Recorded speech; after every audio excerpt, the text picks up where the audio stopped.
that when you were 9 and you lost your mother, you started thinking about life in a different way, and you started asking different questions. And I noticed that common thread, including with myself.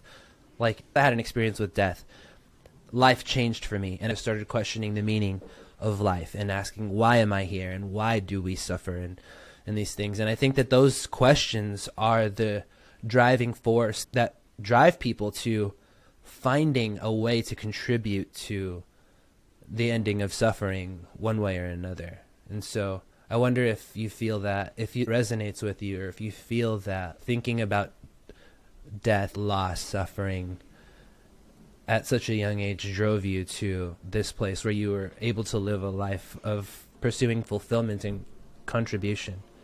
Yes, there was a lot of things that I want to address in that. That was really beautifully spoken, and definitely resonates with me on a lot of levels. I have also met quite a few people who have had experiences of loss, and it does seem to be a pretty common thread.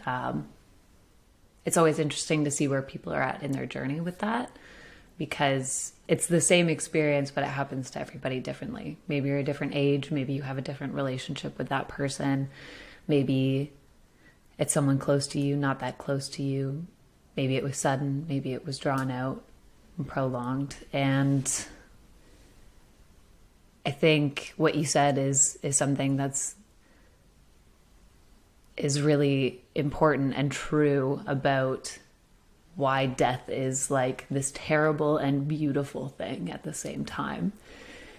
And it took X number of years for me to come to that feeling, but it was that early loss. Like, anyone who's experienced losing a parent to cancer knows, like, to anything, obviously, like, it's not something that is enjoyable to go through. And to watch somebody suffer like that you love so much, and then to experience what it's like for that first time and everything after. It's everyone affected. It was my dad. It was our relationship. It was our family dynamic. It was feeling rejected and lost and bitter and angry, so angry. What do you do with that anger when you're just like, what the fuck is that? Like, the first time it happens, you're like, that's bullshit.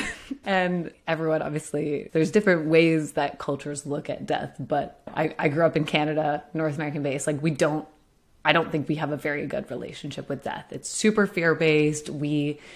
Nobody prepares us for it. It's talked about in Disney movies, and you're, okay, I get that, like, people die, but I still don't know what to do with myself afterwards when I'm just this raging ball of emotions and sadness. It's just a total meaningless loss.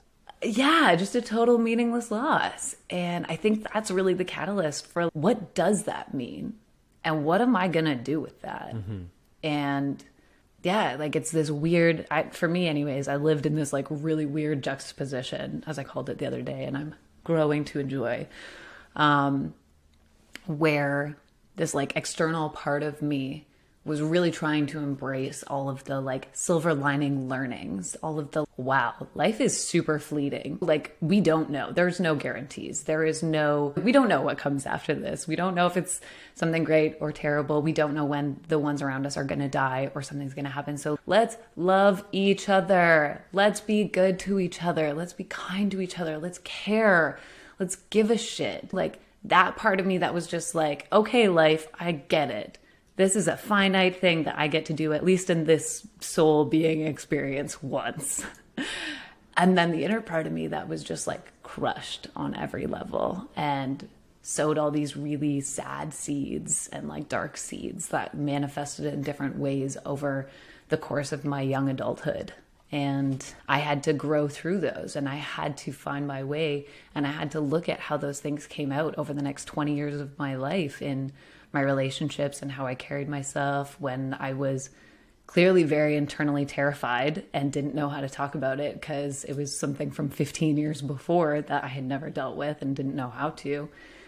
And yeah, I think that's why it's something that's so important to talk about. And the more we can build a healthier culture around loss and how we feel about loss, like, it's never going to feel good. But at least what I came to was like a piece of heart, peace of mind, knowing that it's gonna be what we make it. It's gonna be what we make it at the end of the day, and like taking the good stuff as much as we can. That's what I came to eventually after my long self-healing road as well. Was I wanted to find some peace of heart. I was tired of being sad and angry and having it come out in shitty ways that I didn't want anymore. But that was just the reality of how those feelings manifested. And so, yeah, I think it's a super important journey for folks that lose somebody, but there's a lot of beautiful things that come out of it. Always, always.